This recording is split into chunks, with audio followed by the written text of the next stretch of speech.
కుంతీదేవి కృష్ణ పరమాత్ముల ద్వారకా నగరానికి వెళ్ళిపోతూ ఉన్నాడు. యుద్ధం అంతా అయిపోయింది. 6 నెలలు ఉన్నాడు. ధర్మం అని చెప్పి ధర్మరాజుకి ధర్మ పట్టాభిషేకం చేసి వెళ్ళిపోతున్న సమయంలో కుంతీదేవి ఒకటే మాట అడిగింది కృష్ణ పరమాత్ముని. ఏమడిగింది? లోకుల్ నన్ను మెచ్చని అలుగని లోలోన నిందించని చీకాకుల్ పడని మహాత్ముడని తలొగ్గని ముఖీభావంబునం తిట్టని త్రోయని నీ కారుణ్యము కలిగే ఉండిన అంతే చాలును కృష్ణ యదుభూషణ అచ్యుత నారాయణ.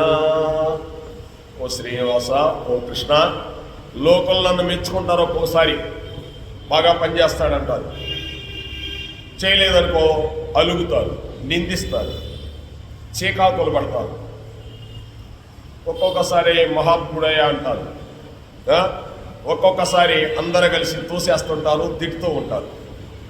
ఎవరు ఏమనుకుంటా నాకెందుకు, కృష్ణా నీ కారుణ్యం ఒక్కటుంటే చాలు, నాకు ఈ లోకంలో నుంచి బయటపడిపోతా, నీతో వచ్చేస్తాను.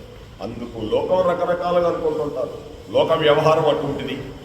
కాబట్టి భగవంతుడి కారుణ్యం ఉంటే చాలు, బయటపడిపోతాం. కృష్ణం వందే జగత్తు, ఆ వెంకటేశ్వరుడి కారుణ్యం ఉంటే చాలు.